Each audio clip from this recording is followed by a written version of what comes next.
Hi folks, I'm here with Peter LeMesurier, author of Nostradamus, Bibliomancer, and several other books on Nostradamus. Now for those of you who don't know, apart from being a hunchback with a finger for bells, Nostradamus was a French prophet. Well, I wouldn't say prophet.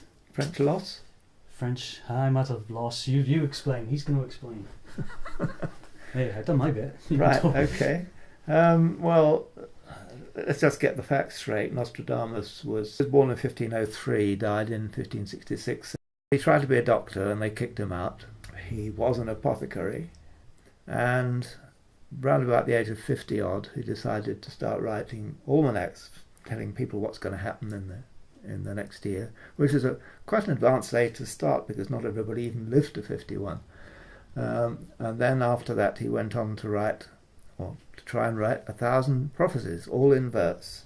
All of which came true. If you look on the related videos list, they all came true.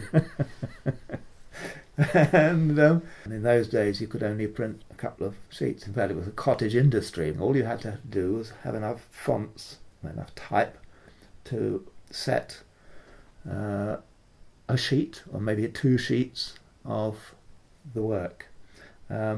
Once that was done, you took all the type away and you set it all up again for a new sheet. So that was your sole chance to print, just doing, say, 1,000 copies or 500 copies of each sheet in turn. We end up with a bunch of different versions of the same thing. Well, not only that, but when the book runs out, then you've got to take out all the type, reset it, take it out of its box, put it upside down the right way round. Each copy was going to be different from the one before, because even while they were printing that particular sheet, they were shifting bits and correcting bits and so on. And then when it came to doing a new edition, of course, people did whatever they wanted to do. Rich pickings for... Alter the text to say what they wanted it to say, and so on and so forth. Mentioning no Hogues. Actually, I shouldn't say Hogue. No. It's all right. Well, I'll change his name later to protect John Hogues' reputation. I wouldn't want anyone thinking John Hogue was a charlatan. You can say be as rude as you like about his books, and people have been altering the editions ever since to make them say what they want them to say. So if you want to find out what Nostradamus is saying, you need to go right back to the very earliest printings, because although they're not absolutely accurate, they're the most accurate you're likely to get. And that is $13.99 in local bookstores. That's what you've done in here. These translations. This book, by the way, you've got the original. Well, like you say, the oldest original French, the oldest version of it, the printed French. Well, nobody's got his handwritten. This one gives you the original French and my verse translations. This gives. How much does that one cost? I mean, I think it's about 15 quid or something like that. 15 quid. You can afford 15 quid. Oh no, it's a bit more than that. It's $19.99. It's thinner than the John Hogue books, but the words are longer. So how did it get into print? We have pictures of what was going on in the print shop at the time, and right in the foreground there's a little fellow reading out the text.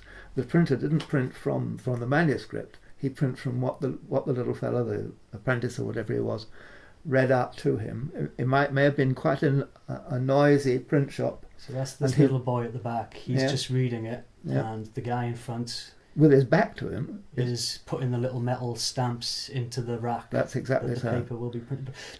Nostradamus would have written this in his own handwriting. Yes, and then sent it off to be printed. We have his own handwriting, and it's not easy to read, and it has no accents, no French accents, no punctuation. The little fellow had to read what he thought the words were saying to the compositor who set them in print.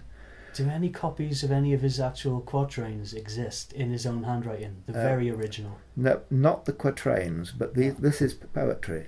No, this is his verse written about French hieroglyphs, which he knew nothing about. But Egyptian hieroglyphs. Yeah. So he was writing about stuff he had no idea about, eh? Yeah. Well, nobody. But when it comes to predicting the future, he he knew it all. Yes. He knew, yeah. No, I mean nobody decoded Egyptian hieroglyphs until 1820. Although it was Champollion. That was When they found the Rosetta Stone. That's it. 300 years later. Did they find it on CD or was it on tape back then? Did they find it on CD? Oh yes, definitely on. That was a joke, by the way. Yeah.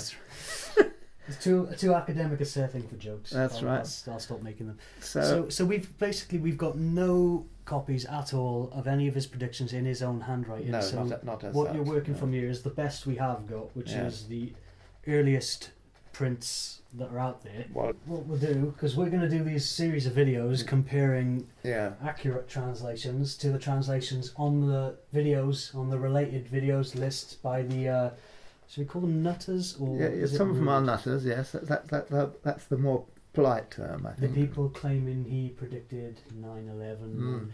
Well, you can predict there's a 9/11 every year, or an 11/09 if you want to do it properly. And some people are so upset. There are psychopaths and people out there who are being rude to me, telling me I'm a liar, I'm a fraud. I've even had death threats merely for saying what.